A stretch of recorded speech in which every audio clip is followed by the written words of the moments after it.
Okay, so Dad, I needed your help to help answer some of these questions that come into the YouTube channel because I'm not the HVAC expert. So I thought we could just run through some of these and you can, as quickly as possible and as best as you can, answer some of these questions that we've gotten from some subscribers. The first one is this one. Just in general, why don't air conditioning units outside have a canopy that keeps water from getting inside them? Wouldn't all that water from the rain cause parts to rust inside? Just curious. They are made to be outside. Really, rust is not a problem inside of an air conditioner. You get into coastal areas where you get salt and things like that, moisture becomes an issue. But typically, moisture, wetness, dampness is not a problem. Everything is painted, and plus, typically, we don't have something like a canopy or an umbrella over it because we're discharging air out the top of most units, and they usually want at least 6 to 8 feet open air above the units. That's a good question, though. Rather than asking that question, they'll go ahead and put a canopy over it and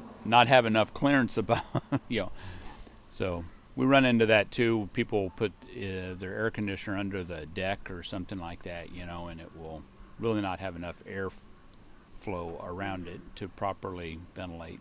Okay, what do you think about this one? Home on a slab, horizontal forced air furnace with AC up in the attic.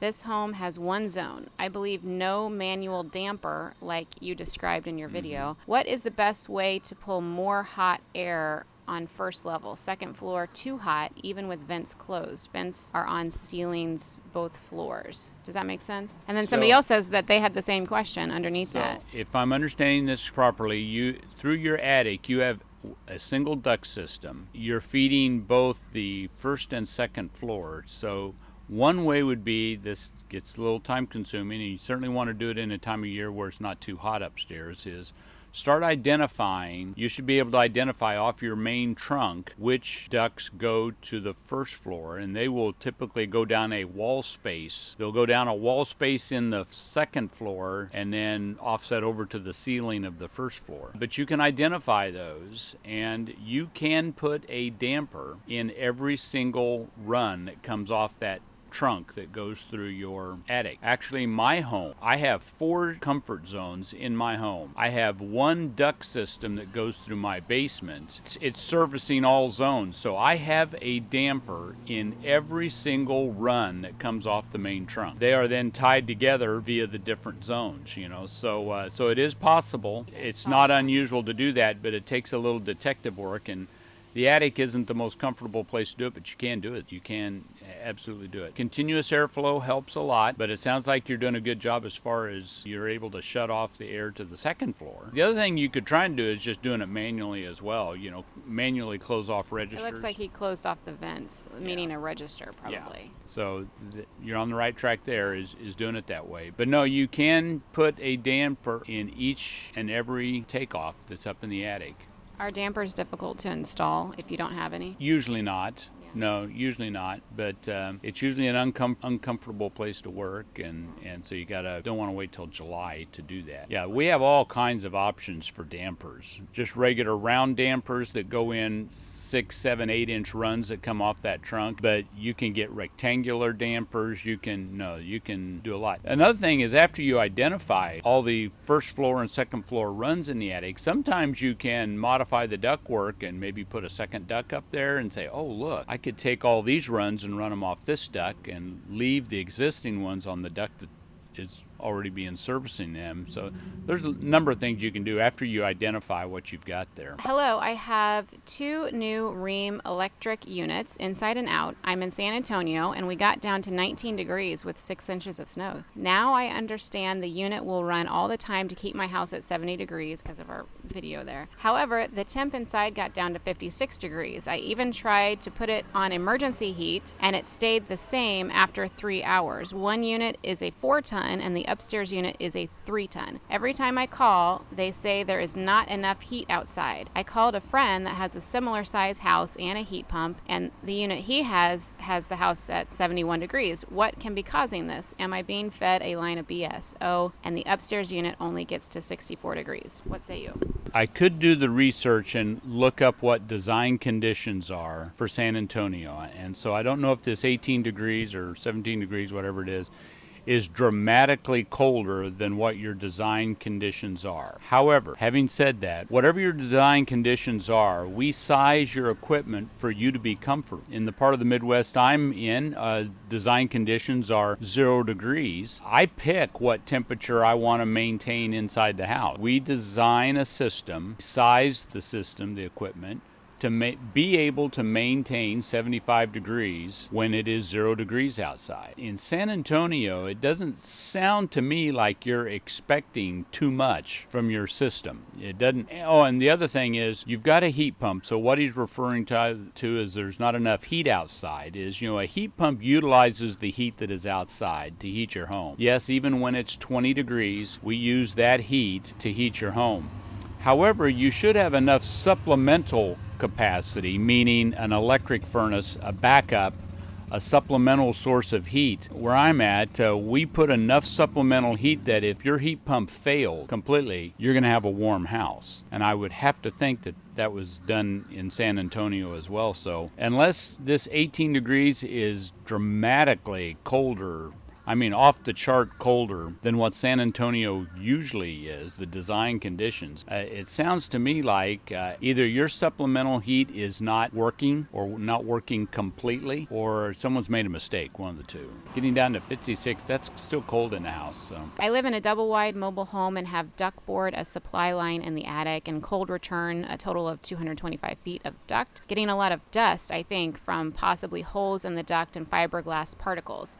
I'm going to have a mobile home specialist clean and inspect for any repairs before I call Aeroseal. Roughly, what might the cost to seal my ducts? And then also from the same person, I have ductboard as supply line in attic roof cavity and under floor metal air return line. I'm getting a lot of dust, assume from ductboard and return air holes. He has a new furnace with a 5-inch filter. Will Aeroseal seal the ductboard surface as well as any holes in the system? As I reread this, we have a double-wide mobile home with ductboard. Now, ductboard, for those who don't know, is a material about a 1/2 inch thick, and it's a fiberglass, typically a fiberglass product that it's like a rigid fiberglass board. So it's kind of like made out of insulation. Now, I've never seen that in the attic of a mobile home, so I'm really not sure what he's referring to there. So I think your plan to have it inspected by a mobile home expert is a good idea. So you've got someone who's familiar with how it's put together. As far as the expense, it really is going to hinge on needing to know a little bit more about what's needed to be done here. I'm always hesitant to give you just guesses because that really doesn't do anybody any good. What about will Aeroseal seal the ductboard surface? It will, yes.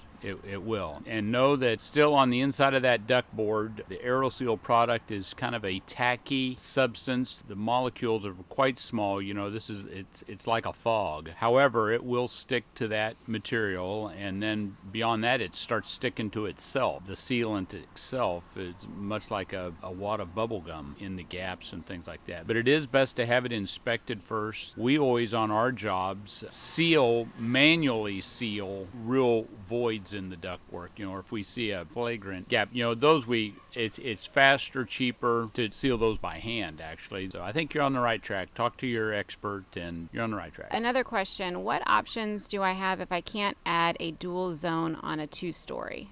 The background is will be newly built but missed the deadline to add that option and not sure if it would have been worth it to be double charged to add as per the national builder. If left blower to on to see if that'll help, is there a risk of blower wearing down?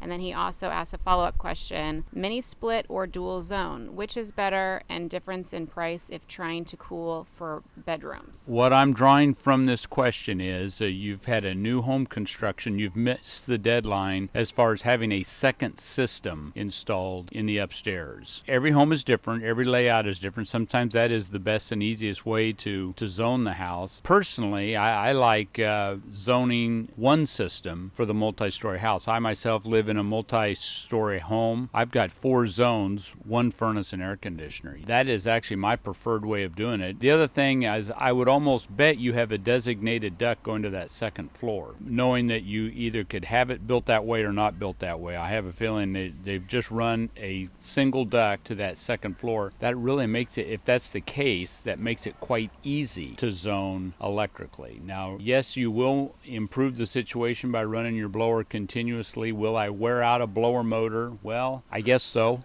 but that's what I that's what I use it for. My blower runs continuously. Now I have a variable drive, and if it's not too late to get a variable drive blower in the furnace that you do have, would be absolutely worth the money. The variable drive blower runs so cool, uses so little electricity, there's hardly any heat generated at all with the motor, so it lasts forever. We have very few problems with variable drive blowers, so that is actually my preferred way, is not having that second system. Second system, you've got two of everything now. You've got two condensing units to maintain and service and repair. You've got two furnaces. You're really doubling the amount of mechanical equipment that you've got in the home that you really don't need. I would prefer doing it electrically through zoning. Another question on, we had a video about moving your air conditioner unit. Somebody asked, can you splice the line? How far away can an air conditioner be by the wall? Can I move a unit in front of the deck and put the electric cable in metal under concrete? The deck is 14 feet long, so I'm thinking that would be moving 14 feet away by the fuse box. Is it okay? How close should the air conditioner be to the fuse box? It sounds like we're dealing with 14 feet,